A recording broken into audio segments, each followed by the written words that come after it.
My name is Henry. Most people call me Grandpa Hank. I'm 74. And on a day filled with flowers and applause, I was quietly moved out of the picture. Music playing, cameras flashing, smiles everywhere. Then she leaned in.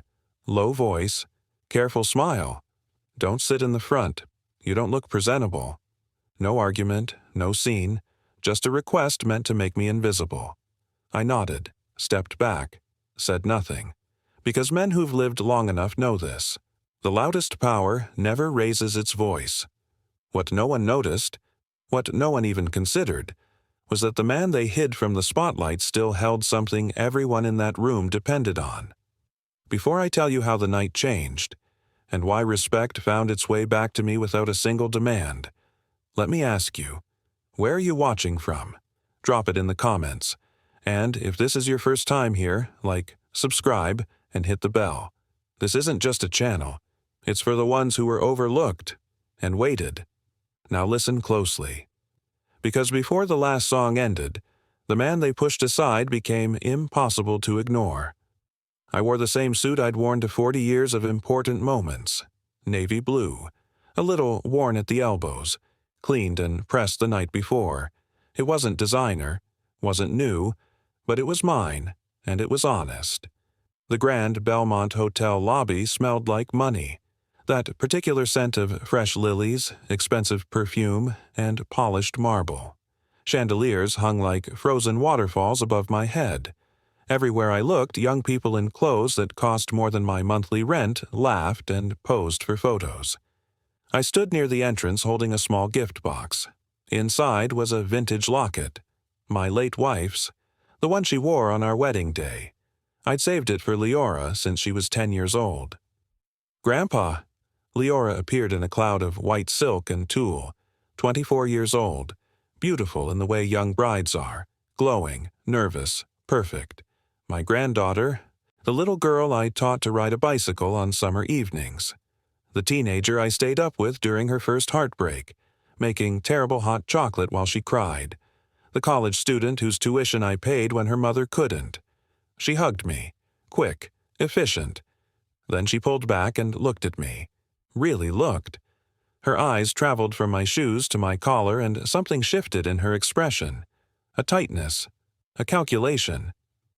"You look nice," she said, but her voice said something else. Over her shoulder, I saw my daughter Erin watching us. She wore emerald green and diamonds I'd never seen before. Beside her stood Kerp, her husband of 2 years. Tall, confident, the kind of man who'd never worn the same suit twice. Erin looked at me, then looked away. That's when Leora leaned in close. Her breath smelled like champagne and mints. "Grandpa," she whispered, "maybe don't sit in the front row today." I didn't move. "The photos, you know? We're trying to keep everything coordinated. You understand, right?" She touched my arm, gentle, apologetic. "Kerp's family is sitting up front, and they're all very formal. Maybe you'd be more comfortable toward the back, near Aunt Ivara and the extended family." Ivara? My sister-in-law, who I hadn't spoken to in 5 years. Leora's eyes were pleading. Not with love, with embarrassment. I could have said something. Could have asked her if she remembered who paid for her prom dress when Erin couldn't.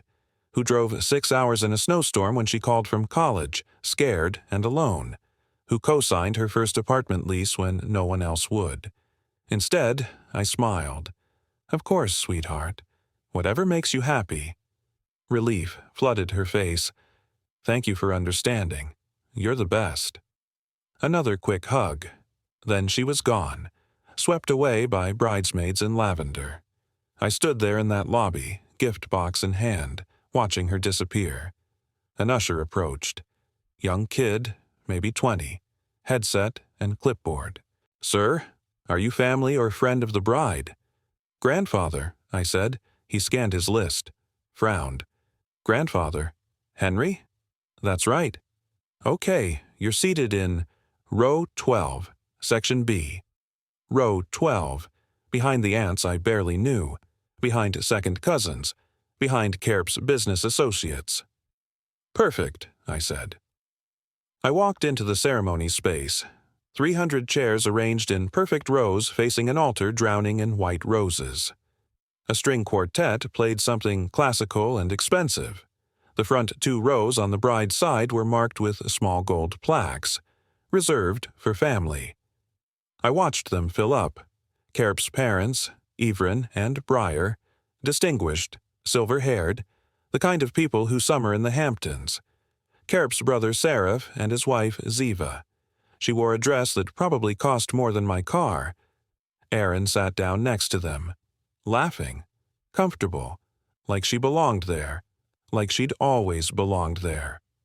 I found row 12, sat down between a woman I didn't recognize and an elderly couple who didn't acknowledge me. From this distance, I could barely see the altar. The ceremony began. Leora walked down the aisle on Kerp's father's arm. Not mine. Everin had that honor. Apparently, I wasn't presentable enough for that either.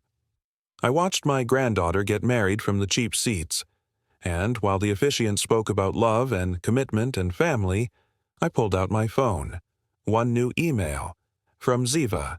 Not Kerp's sister-in-law, Ziva. The other, Ziva. My lawyer. Subject line, all confirmed, awaiting your signal. I read it twice. Then I put my phone away and watched Leora say, "I do," to a man whose family thought I was nobody. But here's what they didn't know. 3 days ago, I'd made a phone call. One simple conversation. And somewhere between the vows and the first kiss, the truth was about to walk through that door. I just had to wait. Because men like me, men who built things from nothing, we know patience isn't weakness. It's strategy.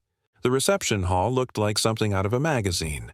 Crystal chandeliers, long tables dressed in cream and gold, centerpieces taller than children. A band, not a DJ, a full 12-piece band, setting up on a stage beneath twinkling lights. I'd seen the venue once before, 4 months ago, when I signed the contract, but nobody here knew that. I took my assigned seat at table 9, far from the head table, tucked near the back corner beside the emergency exit and the bathrooms. My table-mates were strangers, a couple in their 50s who worked with Kerp's company, a single woman scrolling her phone, 2 elderly people who looked as confused as I felt. Nobody introduced themselves.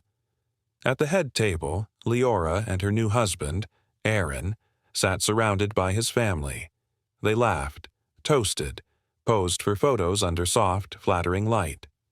Aaron sat 2 seats away from Leora, right next to Kerp's mother Briar. They looked like they'd known each other for decades.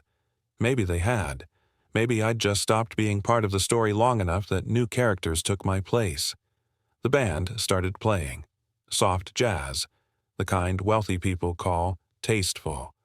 Waiters appeared with champagne towers and appetizers I couldn't pronounce. I ate alone, watched, waited. Then Kerp stood up, tapped his glass with a silver fork. The room quieted. "Thank you all for being here," he said. His voice carried easily, confident, practiced. Today wouldn't be possible without the love and support of so many people. He gestured toward his parents. "Mom, Dad, thank you for always believing in us, for your generosity and your wisdom." Applause. He turned to Aaron. "And to my incredible mother-in-law, Erin, thank you for raising such an extraordinary woman, for your strength and your grace." More applause. Erin smiled, dabbed her eyes. Kerp continued. "This day represents not just the union of 2 people, but the joining of 2 families. And I'm grateful to everyone who made this celebration possible." He raised his glass. Everyone drank. Nobody mentioned my name. I sat there, champagne untouched, and felt something cold settle in my chest. Not anger, not yet, just recognition. This was intentional. I pulled out my phone, pretended to check messages. Really, I was reading an old text thread, from Leora, 2 years ago. "Grandpa, I don't know what I'd do without you. You're my hero." From Aaron, 5 years ago. "Dad, you saved us. I'll never forget that. I put the phone away. Across the room, a woman approached my table. Mid-40s, professional, clipboard in hand. "Excuse me, sir, are you family?" "Grandfather of the bride," I said. She glanced at her clipboard, frowned. "Oh, I'm sorry, this section is reserved for vendor staff and venue coordinators.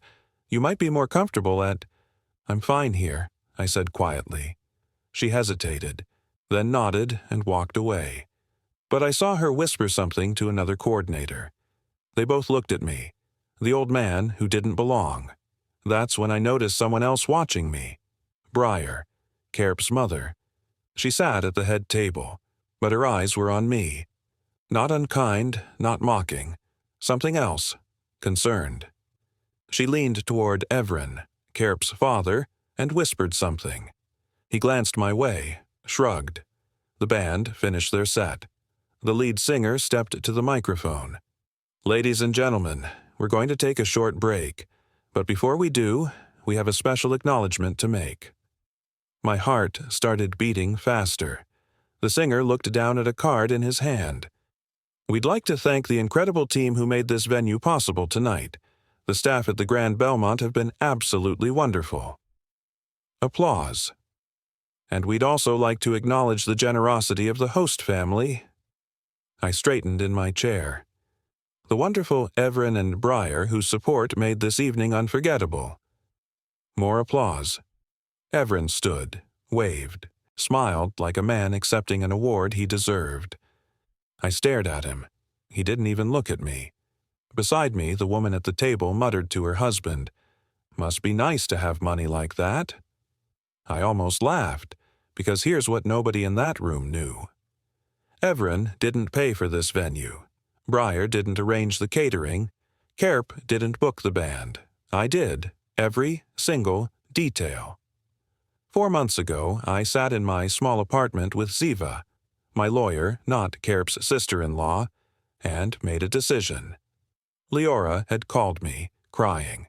The wedding was falling apart. The venue they wanted was too expensive. Carp's family offered to help a little, but not enough. Aaron was stressed to the breaking point. "Grandpa," Leora had said, "I don't know what to do." So I did what I'd always done. I fixed it. I liquidated part of my retirement account, called in a favor from an old business partner, signed contracts under a trust name, Seraph Holdings, that nobody connected to me. I paid for the venue, the band, the flowers, the food, the photographer, even Leora's dress. But I made one request to Ziva. Nobody can know it's from me. Not yet. Because I wanted to see something. I wanted to see if they'd remember me anyway, if they'd include me without being forced to, if love was still louder than shame. Now I had my answer. I pulled out my phone, opened my messages, typed carefully. "Ziva, it's time. Execute Phase 2. 3 dots appeared. Then, "Confirmed. Band leader has been briefed. Ready when you are." I set the phone down. The band returned to the stage, started playing again. People danced, laughed, celebrated. And I sat in the back corner, invisible and patient. Because in about 20 minutes, the music was going to stop. And when it did, everyone was going to learn exactly who they'd been ignoring. You feel that shift? That quiet storm building in the back of the room? The next episode is where everything breaks wide open. And trust me, what happens next will leave you speechless. But I need to see that you're paying attention. Do this right now. 1. Subscribe if you haven't already. 2. Smash that like button. We're going for 2,000 likes before Chapter 3 drops. 3. Comment Phase 2. If you're ready to see Grandpa Hank take back what's his, the band is about to stop playing. The room is about to go silent. And the man they tried to hide? He's about to become impossible to ignore. Don't miss it. Hit subscribe. Now. The band finished a waltz. Couples drifted off the dance floor. Laughter, clinking glasses, the pleasant hum of 300 people enjoying a night they thought someone else paid for. I checked my phone one last time. Ziva's message glowed on the screen. Band leader ready. Say the word. I typed back, now. The band leader, Marcus, a man I'd hired personally and paid well, stepped to the microphone. He adjusted it, cleared his throat. Ladies and gentlemen, if I could have your attention for just one moment. The room didn't quiet immediately. People kept talking, kept drinking. Marcus tried again, louder this time. Folks, please, we have a special acknowledgement to make before we continue. Conversations tapered off. Heads turned toward the stage. I stayed seated, hands folded, calm. Marcus smiled at the crowd. Tonight has been absolutely magical, and before we go any further, we need to properly thank the person who made this evening possible. Murmurs of approval. A few people glanced toward Everin and Briar at the head table. Everin started to rise, preparing to accept more praise. Then Marcus said something that stopped him mid-stand. We want to thank Mr. Henry, Grandpa Hank, for his incredible generosity in making this celebration happen. Silence. Not the good kind, the confused kind. 300 people trying to process what they'd just heard. At the head table, Leora's face went pale. Kerp's smile froze. Erin's hand flew to her mouth. Everin stood there, half standing, half sitting, looking like a man who'd just been told gravity stopped working. Marcus continued, reading from a card. Mr. Henry personally contracted and paid for this venue, our band, the catering service, and the floral arrangements. He asked that we wait until this moment to acknowledge his contribution. The murmurs turned to whispers, sharp, shocked. I could feel every eye in the room searching for me, but I didn't move. Marcus gestured toward the back of the room. Mr. Henry, would you please stand so everyone can see you? I took my time, pushed my chair back slowly, rose to my feet. The spotlight swung toward me. Harsh, bright, revealing. A 74-year-old man in a worn navy suit, standing alone near the emergency exit. For a moment, nobody said anything. Then Kerp stood. There must be some mistake. His voice was tight, controlled. My family arranged the venue. With respect, sir, Marcus interrupted gently, I have the contracts right here, all signed by Mr. Henry's trust, Seraph Holdings. The venue management can confirm. Seraph, Kerp's brother's name. I'd chosen it deliberately. Let them think one of their own had done this. Let them wonder. Kerp turned to his father. Dad, did you? Everin shook his head, looking genuinely stunned. Then Briar, Kerp's mother, spoke. Her voice carried in the silence. I knew. Every head swiveled toward her.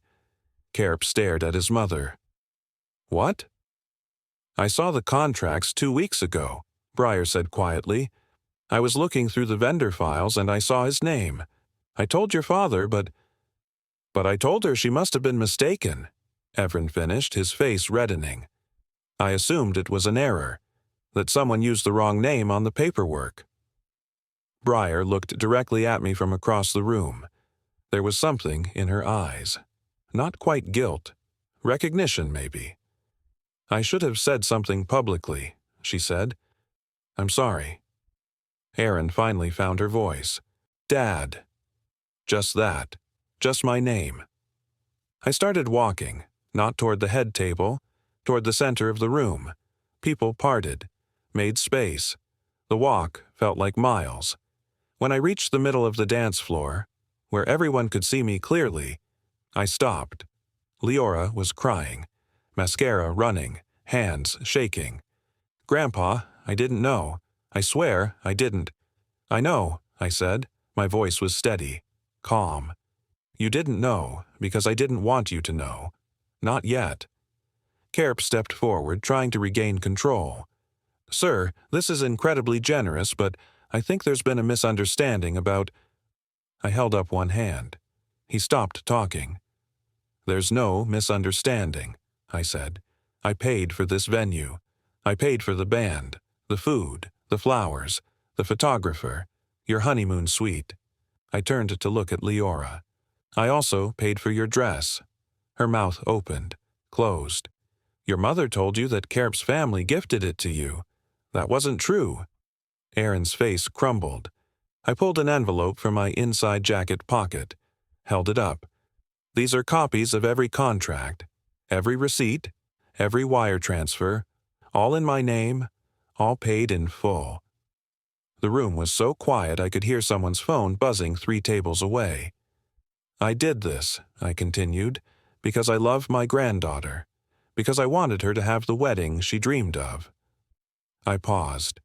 What I didn't expect was to be told I wasn't presentable enough to sit in the front row. Leora made a sound, somewhere between a gasp and a sob. I didn't expect to watch other people take credit for what I built. I looked at Evelyn, at Kerp. I didn't expect to be forgotten. Then I did something nobody anticipated. I smiled, not cruelly, sadly. But that's the thing about being old and invisible. You see things clearly. You understand what matters. I turned back to Leora. I'm not telling you this to ruin your wedding. I'm telling you because you need to understand something. I walked closer to her. Love isn't about appearance. It's not about looking good in photographs. It's about showing up, even when you're pushed to the back, even when nobody sees you. Tears streamed down her face. Grandpa, please. I forgive you, I said quietly. The room exhaled, but I wasn't finished. I reached into my other pocket, pulled out a second envelope, smaller than the first. Leora, I said, come here. She hesitated, looked at Erin, at Kerp. Then she walked toward me, slowly, like approaching something that might shatter. When she reached me, I held out the envelope. Open it. Her hands trembled as she took it, tore the seal. Inside was a check. She stared at it, blinked, read it again. $50,000, she whispered. Gasps rippled through the room. For your future, I said, because despite everything that happened today, I love you, and I want you to build something good. Leora's knees buckled. She caught herself on my arm. Grandpa, I don't deserve— No, I said gently. You don't. Not yet. I looked at the crowd, at Erin, at Kerp's family. None of you deserve what I gave today, but that's not how love works. Love gives anyway. I turned back to Leora. There's a condition. She looked up at me, eyes red and swollen. Family therapy. You, your mother, and me. Once a week. For a year. Silence. If you cash this check, you agree to show up. To be honest, to do the work of rebuilding what was broken. Leora nodded frantically. Yes, anything. Good. I kissed her forehead. Then I stepped back, looked at Erin. My daughter stood frozen at the head table, face streaked with tears. You told them I was barely involved in your life, I said. My voice carried, not angry, just true. You let Kerp's family believe they saved you, that I was just some old man in the background. Erin's voice broke. I was ashamed. The admission hung in the air. Ashamed, I repeated. Ashamed that I couldn't do it alone. She was shaking now. Ashamed that I needed my father, that I failed as a mother, that every time someone asked how I managed, I had to admit I didn't. You did. She walked down from the head table, stood in front of me. So I rewrote the story, made myself the hero, made you disappear. She reached for my hands. I'm so sorry, Dad. I was wrong. I was so wrong. I looked at her, really looked at her, saw the little girl who used to fall asleep on my shoulder, the teenager who called me crying when her husband left, the woman who was trying so hard to belong somewhere that she forgot where she came from. I know, I said softly. Then I did something I hadn't planned. I pulled her into a hug. She collapsed against me, sobbing. I'm sorry. I'm sorry. I'm sorry.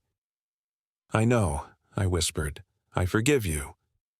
The room watched. Some people were crying. Others looked uncomfortable. Carp stood awkwardly at the head table, clearly unsure what to do. Then Briar stood up, walked toward us. She stopped in front of me. Mr. Henry, she said, I owe you an apology, too. I looked at her. I saw the contracts, I knew, and I said nothing. I let my husband take credit. I let my family believe a lie because it was easier. She glanced at Everin, who looked like he wanted to disappear. That was cowardly, she continued, and I'm ashamed. I nodded slowly. Thank you for saying that. She extended her hand. I shook it. Everin approached next. He looked smaller somehow, diminished. Sir, I apologize. I made assumptions. You thought I was nobody. I finished for him. He flinched. Yes. Well, I said, now you know better. I turned to face the room. 300 people staring at me. I didn't come here to embarrass anyone. I didn't come to ruin a celebration. I came because my granddaughter was getting married, and I promised myself I'd be here. I paused, even if I had to sit in the back. A few people laughed, nervous, relieved. I wanted to teach everyone here, including myself, a lesson. That dignity doesn't come from where you sit. It comes from who you are when nobody's watching. I looked at Leora and Aaron. And that family isn't about money or appearances. It's about showing up, being honest, doing the hard work of loving people even when they hurt you. Marcus, the band leader, spoke into the microphone. Mr. Henry, is there anything else you'd like to say? I thought about it. Yes, I said. One more thing. I walked to the head table, stopped in front of the reserved seats in the front row. These seats, I said, gesturing to them, they're still empty.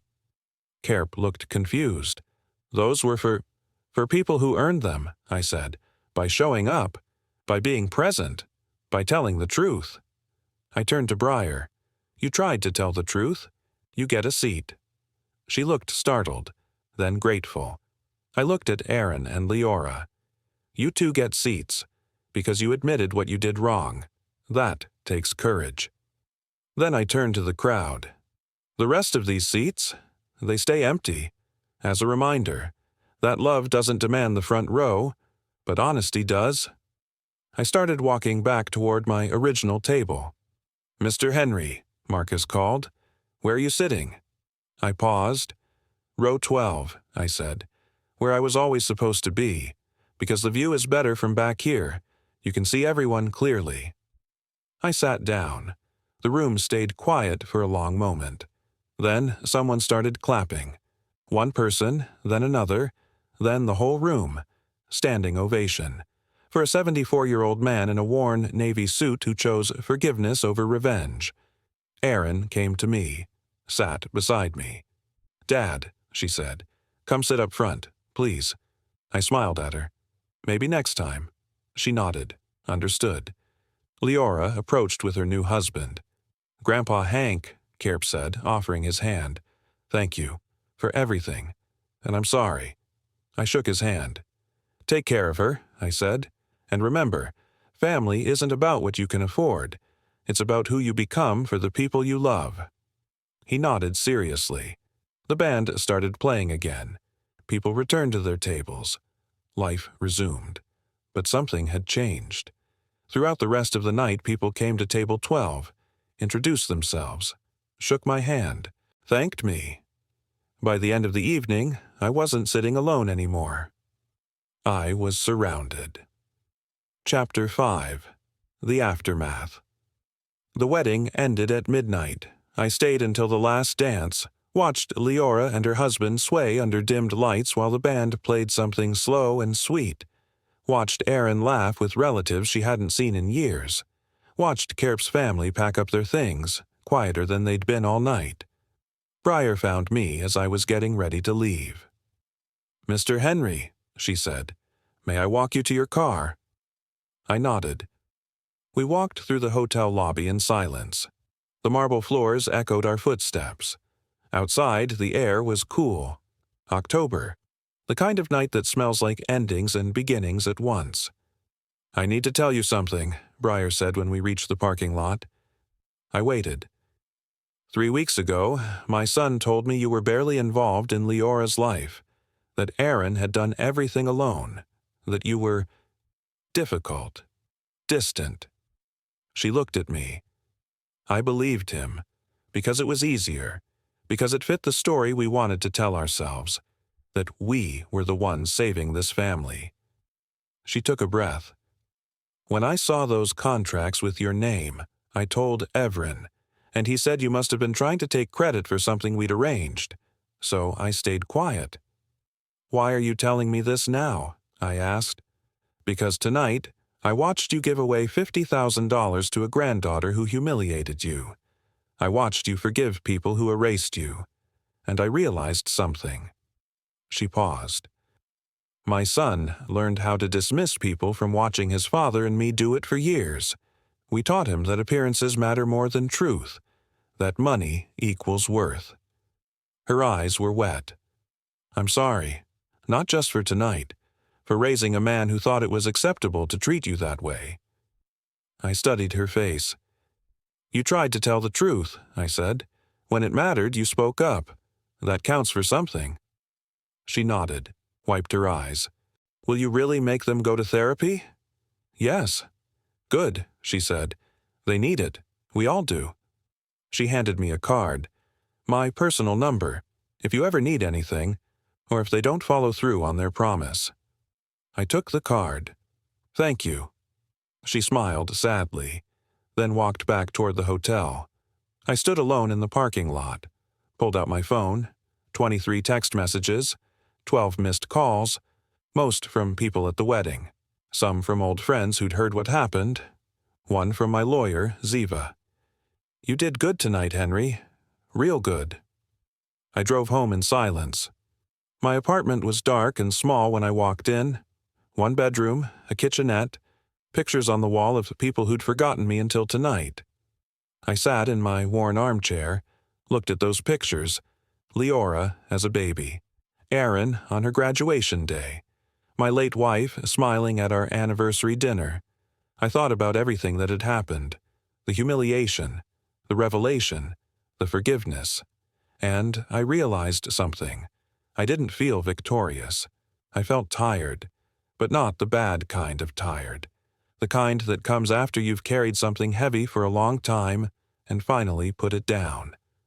My phone buzzed, a text from Leora. Grandpa, I can't sleep. Can I call you? I stared at the message, typed back, yes. She called 30 seconds later. I'm so sorry. Her voice was thick with crying. I'm so sorry. I know, I said. I was scared that Kerp's family would think I came from nothing, that I wasn't good enough, so I tried to hide where I came from. Hide you. I know, but you were never nothing, Grandpa. You were everything. You are everything. I closed my eyes. Thank you for saying that. Will you really make me go to therapy? Yes. She laughed, watery, broken. Good, I need it. We need it. Yes, you do. A pause. Grandpa? Yes? I love you. I'm sorry it took me being so cruel to remember that. I love you too, sweetheart. I'll call you tomorrow to set up the first session. I'll be waiting. She hung up. I sat in the dark for a long time, thought about forgiveness, about love, about the difference between being seen and being valued. I thought about the man I used to be, the one who built things, who sacrificed, who stayed quiet while others took credit, and I thought about the man I was now, the one who demanded nothing but gave everything anyway, the one who chose mercy when revenge was easier. I wasn't sure which man was stronger. Maybe they were the same. Maybe strength was knowing when to speak and when to wait, when to fight and when to forgive. At 2 a.m, my phone buzzed again. Aaron. Dad, I'm coming over tomorrow. We need to talk. Really talk. Is that okay? Yes. Come for lunch. I'll make soup. Your chicken soup? The only kind I know how to make. I'll be there. And Dad? Yes. Thank you for not giving up on us. I stared at that message for a long time, then typed back, I never could. I put the phone down. Tomorrow would be hard. The therapy would be harder. There would be days when the hurt came back, when the memory of that whisper, "You don't look presentable," would sting like it was fresh. But tonight, I'd done something important. I'd chosen myself without destroying them. I'd demanded respect without humiliation. I'd proven that love doesn't mean being a doormat. It means being strong enough to set boundaries while keeping the door open.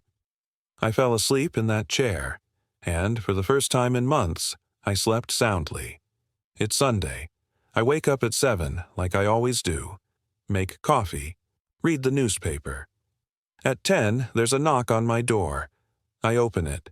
Leora stands there with a bag of groceries and a smile that reaches her eyes now. Real, not performative. Morning, Grandpa. Morning, kiddo. She comes in, starts unpacking ingredients in my tiny kitchen. Mom's running late. Therapy went long this morning. Her session or yours? Hers. I had mine yesterday. We've been doing this for 6 months. Individual therapy, family therapy, hard conversations over harder dinners. Some weeks are good. Some weeks we backslide. Last month, Leora canceled 2 sessions because work was busy. I called her out on it. She got defensive. We fought. Then she showed up the next week with apologies and commitment. That's how healing works. Not perfect, not linear, just persistent. Erin arrives 20 minutes later. She's lost weight. Looks healthier. She and Kerp are in couples therapy now, too. Turns out, erasing your father from your history erases parts of yourself, too. She's working on that. We sit at my small table, the 3 of us, and cook together. Leora chops vegetables. Erin stirs soup. I supervise and criticize their technique. Not like that. You'll bruise the tomatoes. Grandpa, you can't bruise a tomato. You can if you're careless. They laugh. We eat together. Talk about real things now. Leora tells me about fights with her husband. I give advice. Sometimes she takes it. Erin tells me about her job, about Kerp's family, about learning to stop apologizing for where she came from. Briar called me last week, Erin says. Oh? She invited me to lunch, just us. She apologized again, said she wants to do better. That's good. She asked about you. I raise an eyebrow. She wanted to know if you'd come to their anniversary dinner next month. What did you tell her? That I'd ask you. I think about it. Maybe. Leora grins. Translation, yes. I shrug. After lunch, we do the dishes together. Erin washes, Leora dries. I put things away. Grandpa, Leora says quietly, I got my promotion. The one you applied for in August? Yeah. Congratulations. I'm using part of my first bonus to pay you back. I stop putting away plates. You don't have to do that. I want to, not for the wedding. I can never repay that, but for the dress and the honeymoon suite. Let me do this. I look at her. Okay. She smiles. We finish the dishes. Before they leave, Erin hugs me. Long. Tight. Love you, Dad. Love you too. Leora hugs me next. See you Thursday for therapy? I'll be there. They leave. I stand at my door, watching them walk to their cars. Erin turns back. Waves. I wave back. My apartment is quiet again, but not lonely. Not anymore. I sit in my armchair. Look at the pictures on the wall. They mean something different now. Not just memories of who we were, proof that we're still becoming. I think about that night 6 months ago. The whisper, the humiliation, the choice I made. I don't regret it. Not the forgiveness, not the truth-telling, not the therapy. All of it was necessary. Because the thing about being invisible is this. Sometimes you have to disappear completely before people realize what they lost. And sometimes If you're patient and wise and strong enough, you can reappear as someone they can finally see clearly. Not as a wallet, not as a photograph to hide, but as a man, a grandfather, a father, someone who loved them enough to demand better. And got it. My phone buzzes. A text from an unknown number. Mr. Henry, this is Seraph, Carp's nephew. We met at the wedding. I'm getting married next year. Would you be willing to meet for coffee? I'd like to ask your advice about family, about doing things right. I stare at the message. Smile. Type back. Coffee sounds good. How's Tuesday? I put the phone down. The afternoon sun comes through my window. Warm, golden, the same light that's been there all along. I just had to step out of the shadows to feel it. And that's how you reclaim your dignity. Not with cruelty, not with revenge, but with truth, boundaries, and the courage to forgive without forgetting. Grandpa Hank didn't destroy his family. He rebuilt it, one hard conversation at a time. If this story moved you, do these 3 things right now. 1. Subscribe to this channel. We're telling stories for people who've been overlooked, dismissed, and underestimated. And we're just getting started. 2. Like this video and share it with someone who needs to hear this message. Someone who's been invisible. Someone who chose love even when it hurt. 3. Comment below. I see you. For every person who's ever felt like Grandpa Hank. Let's build a community where everyone is seen, heard, and valued. And here's the truth. This channel exists because of you. Your likes, your comments, your stories in the comments. They matter. So drop a comment right now telling me, what would you have done at that wedding? New stories drop every blessed day. Stories of revenge, redemption, resilience, and justice. Stories that remind you that you're not alone. Hit that subscribe button. Turn on notifications. Thank you for walking this journey with Grandpa Hank. Thank you for seeing him. For seeing yourself in him. You are not invisible. You never were. Until next time, stay strong, stay dignified, and never let anyone make you feel small. I see you.